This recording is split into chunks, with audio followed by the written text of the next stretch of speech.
다 함께 사도신경 하심으로 2023년도 4월 5일 수요일 고난주간 특별 새벽기도회 셋째 날 예배 하나님께 올려드리겠습니다. 전능하사 천지를 만드신 하나님 아버지를 내가 믿사오며 그 외아들 우리 주 예수 그리스도를 믿사오니 이는 성령으로 잉태하사 동정녀 마리아에게 나시고 본디오 빌라도에게 고난을 받으사 십자가에 못 박혀 죽으시고 장사한 지 사흘 만에 죽은 자 가운데서 다시 살아나시며 하늘에 오르사 전능하신 하나님 우편에 앉아 계시다가 저리로서 산자와 죽은 자를 심판하러 오시리라. 성령을 믿사오며 거룩한 공예와 성도가 서로 교통하는 것과 죄를 사하여 주시는 것과 몸이 다시 사는 것과 영원히 사는 것을 믿사옵나이다. 아멘. 찬송가 597장 찬송하시겠습니다.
하나님 아버지 감사합니다. 오늘 새벽에도 고난주간 특별 새벽기도의 셋째 날을 맞이하여 저들의 단잠을 친히 깨워주시고 저들의 발걸음을 주의 전으로 또 인도해 주심을 감사합니다. 주님이 인도하심에 순종함으로 주 앞에 나와서 다시 한번 오늘 주님 주시는 영의 양식인 말씀을 받길 원합니다. 자, 오늘도 말씀을 받을 때에 주님께서 오늘은 어떤 길로 저들을 인도하시는지 바르게 알게 하시고 주님이 이끄심대로만 온전히 순종하며 살아감으로 말미암아 주님께서 예비하신 생명의 은혜를 풍성히 누리며 사는 복된 하루가 되게 하여 주옵소서. 오늘도 주님이 고난의 십자가를 깊이 묵상하며 지낼 때에 십자가 보혈의 은혜로 저희 심령들을 정결케 하여 주옵소서. 감사드리오며 우리 주 예수 그리스도의 이름으로 기도드리옵나이다. 아멘. 자, 이 시간에 하나님이 주시는 말씀은 마태복음 27장 11절부터 26절까지 말씀 보겠습니다. 자, 화면을 보시면서 11절부터 함께 합독하시겠습니다. 예수께서 총독 앞에 섰음에 총독이 물어 이르되 내가 유대인의 왕이냐? 예수께서 대답하시되 내 말이 옳도다 하시고 대제사장들과 장로들에게 고발을 당하되 아무 대답도 아니하시는지라. 이에 빌라도가 이르되 그들이 너를 쳐서 얼마나 많은 것으로 증언하는지 듣지 못하느냐 하되 한마디도 대답하지 아니하시니 총독이 크게 놀라워하더라. 명절이 되면 총독이 무리의 청원대로 죄수한 사람을 도와주는 전례가 있더니 그때에 바라바라는 유명한 죄수가 있는데 그들이 모였을 때에 빌라도가 물어 이르되 너희는 내가 누구를 너희에게 놓아주기를 원하느냐? 바라바냐? 그리스도라 하는 예수냐 하니 이는 그가 그들의 시기로 예수를 넘겨준 줄 알미더라. 총독이 재판석에 앉았을 때에 그의 아내가 사람을 보내어 이르되 저 옳은 사람에게 아무 상관도 하지 마옵소서. 오늘 꿈에 내가 그 사람으로 인하여 애를 많이 태웠나이다 하더라. 대제사장들과 장로들이 무리를 권하여 바라바를 달라 하게 하고 예수를 죽이자 하게 하였더니 총독이 대답하여 이르되 둘 중에 누구를 너희에게 놓아주기를 원하느냐? 이르되 바라바로 소이다. 빌라도가 이르되 그러면 그리스도라 하는 예수를 내가 어떻게 하랴? 그들이 다 이르되 십자가에 못 박혀야 하겠나이다. 빌라도가 이르되 어쯤이냐? 무슨 악한 일을 하였느냐? 그들이 더욱 소리질러 이르되 십자가에 못 박혀야 하겠나이다 하는지라. 빌라도가 아무 성과도 없이 도리어 밀란이 나려는 것을 보고 물을 가져다가 무리 앞에서 손을 씻으며 이르되 이 사람의 피에 대하여 나는 무죄하니 너희가 당하라. 백성이 다 대답하여 이르되 그 피를 우리와 우리 자손에게 돌릴지어다 하거늘. 이에 바라바는 그들에게 놓아주고 예수는 채찍질하고 십자가에 못 박히게 넘겨주니라. 아멘. 여러분, 마태복음 5장에 보면 팔복이 나오죠. 그 중에 가장 첫째 말씀이 뭡니까? 심령이 가난한 자는 복이 있나니 천국이 그들이 것이며 라는 말씀이죠. 여러분, 여기서 심령이 가난하다는 것은 자신에게 하나님의 도움이 필요함을 인식하는 상태를 말합니다. 자신은 어떤 바른 결정도 할 수 없는 상태, 즉 영적인 파산 상태이기 때문에 하나님의 도우심이 전적으로 필요하다고 생각하는 사람들, 이런 사람들을 심령이 가난한 자라고 하는 겁니다. 천국은 이런 자들이 것이라는 말씀입니다.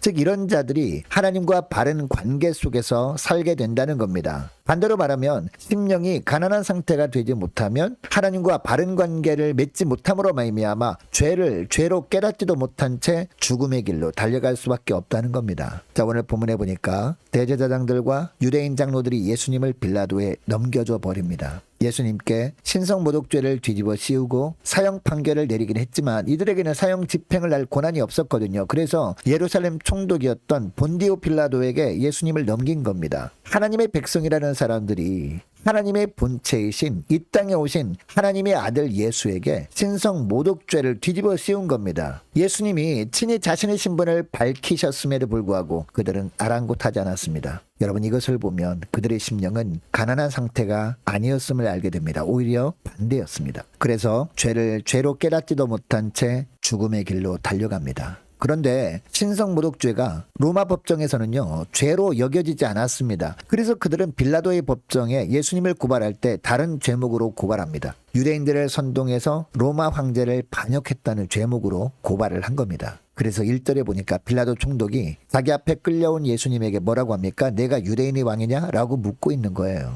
자, 11절 하반절 보면 예수님께도 뭐라고 합니까? 내 말이 옳도다 라고 하시죠. 자신이 유대인의 왕이 맞다는 겁니다. 여러분, 이 예수님의 대답은요, 세상의 정치적인 왕이라는 의미가 아니었습니다. 지금 자신을 고소하는 유대인들 뿐만 아니라 온 세상을 통치하는 만왕의 왕이라는 그런 의미였습니다. 그런데 12절에 보니까 대제사장들과 장로들이 예수님을 빌라도에게 또 고발을 합니다. 어떻게 하든지 예수님이 빌라도의 법정에서 사형 언도를 받게 하려고 한 겁니다. 그러나 주님은 계속해서 어떻게 하십니까? 침묵하시고 또 침묵하십니다. 여러분, 빌라도는 아무리 봐도 예수님에게서 죄를 찾을 수가 없어서 어떻게 하든지 예수님을 풀어주려고 합니다. 그래서 15절부터 보면 유월절 때마다 죄수 한 명을 풀어주는 전례를 이용해서 예수님을 풀어줄 생각을 합니다. 17절에 보니까 죄수 중에 가장 극악무도한 죄수 바라바를 불러냅니다. 그리고 예수님과 이 바라바 중에 누구를 풀어주길 원하느냐라고 묻습니다. 여러분, 빌라도가 하는 이 말을 들은 유대인들이 뭐라고 대답합니까? 21절 하반절에 보면 바라바를 놓아달라라고 합니다. 22절에 보면 빌라도가 또 묻습니다. 그러면 예수님에 대해서 어떻게 판결하길 원하느냐라는 겁니다. 그런데 23절에 보니까요, 십자가에 못 박으라고 그들이 소리를 지릅니다. 여러분, 당시 십자가형은요,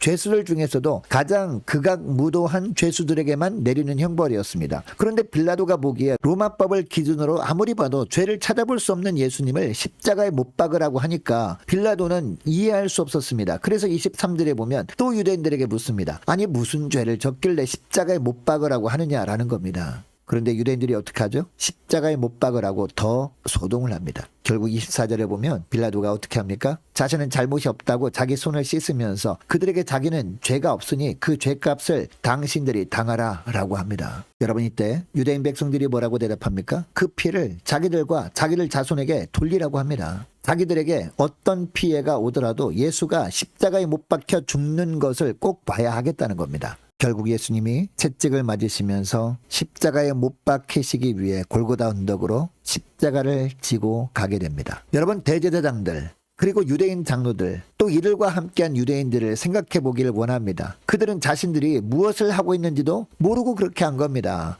여러분, 물론 예수님이 십자가에 못 박히신 것은요, 넓은 의미로 볼 때는 하나님의 섭리였습니다. 그런데 예수님을 십자가에 못 박도록 넘겨준 유대인들은 그들이 말한 대로 되었습니다. 그의 죄의 값을 그들이 다 받고 말았다는 겁니다. 어떻게 죄의 값을 다 받게 됩니까? 최종적으로 예루살렘이 함락됨으로 말미암아 수천 년 동안 나라 없는 서름 가운데 살게 되었던 겁니다. 여러분, 우리는 이 본문을 묵상하면서 예수님을 십자가에 못 박히도록 넘겨준 대제사장들, 유대인 장로들, 유대인들을 정죄할 수 없습니다. 왜냐하면 오늘날 우리들도 이런 삶을 살 수 있기 때문이죠.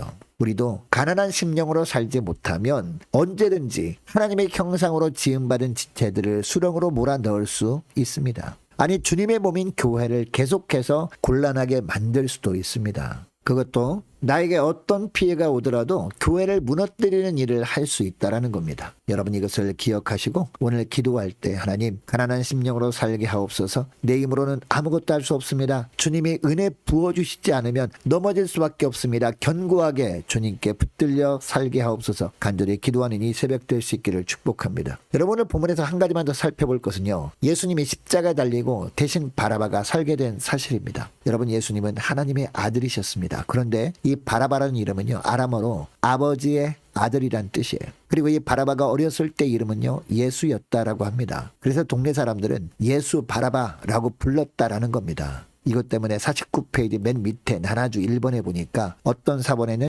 바라바라 하는 예수냐라고 되어 있다라고 하고 있습니다. 그러니까 아버지의 아들인 인간 죄인 바라바 예수는 살고 대신 하나님의 아들 예수가 죽게 된 겁니다. 여러분, 예수님은 유월절 양으로서 자신이 죽고 바라바를 살게 하고 계십니다. 그리고 바라바는 그가 무도한 죄 때문에 사형 선고를 받고 이제 골고다 언덕에서 십자가 처형을 당할 예정이었습니다. 그러니까 바라바는 죽어 마땅한 자였다는 겁니다. 그런데 예수님이 이 바라바 대신 십자가 처형 당하시고 바라바가 살게 된 겁니다. 여러분, 오늘날 이 바라바가 누굽니까? 바로 우리들입니다. 오늘 예배드리는 저와 여러분이 이 바라바라는 겁니다. 저와 여러분의 모습을 보시기 바랍니다. 죄악투성이 아닙니까? 하나님 아버지 앞에 부끄러워서 고개를 들 수 없습니다. 이런 우리가 범한 죄의 대가로 형벌을 받아 마땅합니다. 그런데 예수님이 우리를 대신해서 죽으신 겁니다. 그래서 우리가 살게 된 겁니다. 여러분, 그렇다면 이제 우리는 어떤 삶을 살아야 할까요? 어차피 우리는 죽은 목숨 아닙니까?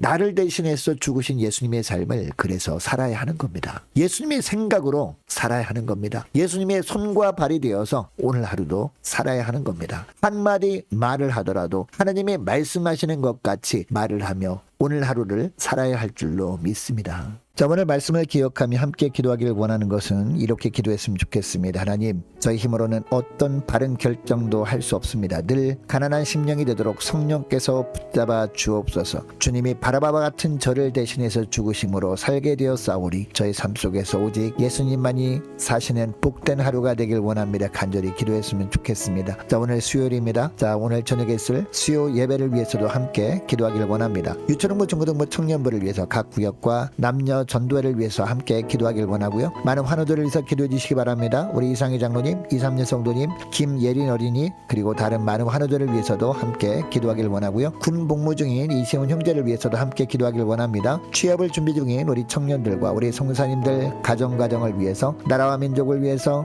우리 교회 앞날을 위해서 저와 여러분이 가지고 나온 기도 제목을 놓고 우리 함께 기도하길 원합니다. 기도하겠습니다.